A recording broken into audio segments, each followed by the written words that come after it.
A copy of the Castlevania Dominus Collection featured in today's review was provided courtesy of Keymailer. Despite my age, my first real experience with the Castlevania franchise came from the 2005 release of Castlevania Dawn of Sorrow for the Nintendo DS. Dawn of Sorrow caught my attention through a magazine and kept a tight hold until I bought and conquered it. Over the next few years, 2 additional Castlevania titles would make their way to the Nintendo DS, and because of Dawn of Sorrow, I eagerly jumped into them as well. Unfortunately, prices for these 3 classics have been increasing over the years, making it an investment for anyone wanting to experience all 3 games. But with the release of the Castlevania Dominus Collection, players across Xbox, PlayStation, Switch, and PC can now experience everything these titles have to offer without breaking the bank. Each of the DS-era Castlevania games have unique stories about stopping the return of darkness, and I have enjoyed them all since my original playthroughs on the DS. At their core, they are Metroidvanias, where you will be exploring the game world and finding abilities to overcome obstacles that block your path. Portrait of Ruin and Order of Ecclesia change this up a bit with the inclusion of different areas and maps to explore. Each game features unique mechanics to give them their own identity within the franchise, with the collecting of souls and using seals for Dawn of Sorrow, dual character play for Portrait of Ruin, and the glyph system for Order of Ecclesia. The varying gameplay makes each journey unique. Tons of enemies and bosses are scattered throughout the game worlds, and thanks to the varying combat systems in place, they are fun to bring down across each title. As an extra bonus, the Dominus Collection has included the Japanese arcade game Haunted Castle. This title plays like a classic side-scrolling Castlevania and is quite a difficult experience. A remastered version of the title is also available, bringing with it graphical and gameplay updates that make the experience more enjoyable. M2 has handled the creation of the Castlevania Dominus Collection, and it quickly shines as one of their finest releases. On top of getting the 3 DS-era classics, this compilation includes the arcade game Haunted Castle and a remastered version of the same title. Numerous extras are present with full soundtracks, concept arts, game manuals, and box art for each DS game. Regional variants for each DS game are also available for you to explore the differences each region had when originally released. Haunted Castle is limited to just its soundtrack as far as extras go, but it's still cool to see it getting even that level of representation. Within each game is also a sprawling compendium of each soul, spell, glyph, weapon, item, and enemy. Having animations for souls, spells, and glyphs also shows an extra level of care and polish that I appreciate. One concern I had for this collection while diving in was how it would handle the dual screen representation of the 3 main games. Thankfully, it has not been an issue, as M2 has included several display modes. The main option has the gameplay screen filling your display, but maintaining the original DS screen aspect ratio. The second screen sits to the right of this in a smaller capacity and permanently displays the game map. As a fun bonus, the character status screen is also present, where you can find info on your current stats and the last enemy defeated. It all fits nicely within a 16:9 display, and having all this extra info on hand has been a blast. The first alternative to this display mode is a scaled variant that removes some uneven scaling, mostly noticeable on the status screen. This introduces more unused space, but the presentation is much crisper to behold. My only complaint with this option is that it doesn't center the screens vertically, leaving you with more borders along the bottom than the top. The next 2 options allow you to remove the status screen if you only want the original 2 DS screens present.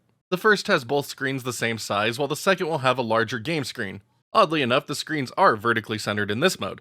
The last option will give you a more authentic DS-style layout with both screens stacked vertically. Border colors can also be selected if desired. Controls are another area I had initial concerns about, given Dawn of Sorrow's reliance on the Nintendo DS touchscreen.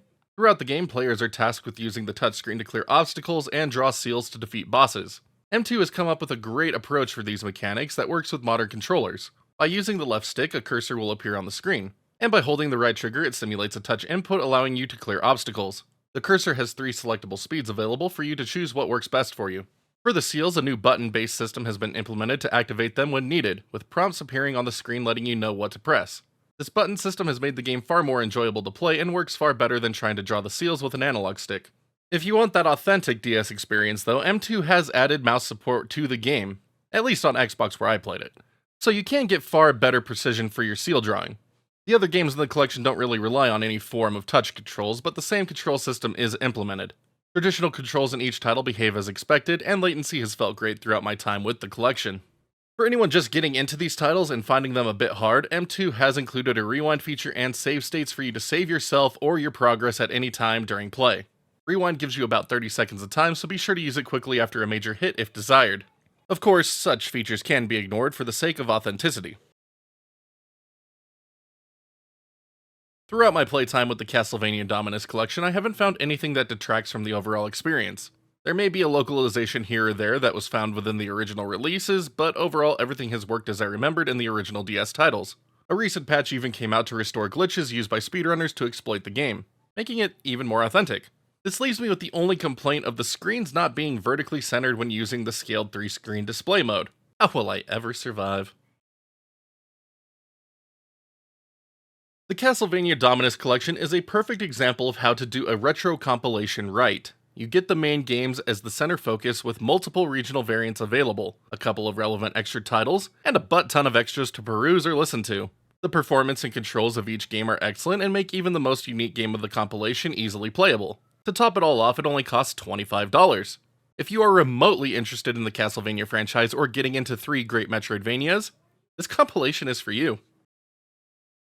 So those are just my quick thoughts on the Castlevania Dominus Collection. Honestly, just a very well put together collection of great Castlevania games for the Nintendo DS, and it costs less than buying any single individual game of that collection separately for the original hardware.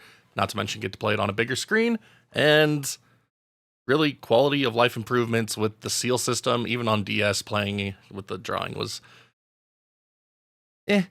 but really good work, and thank you again to Keymailer and Konami for hooking me up with this review code. Really appreciate it. And I do hope that you will all check out the Castlevania Dominus Collection. There is a link down in the description below that will help support our channel if you are interested in checking it out if you haven't done so already. But thank you all again for watching today's review. If you haven't already, please be sure to hit the thumbs up, thumbs down button, sub button, notification bell, you know the drill.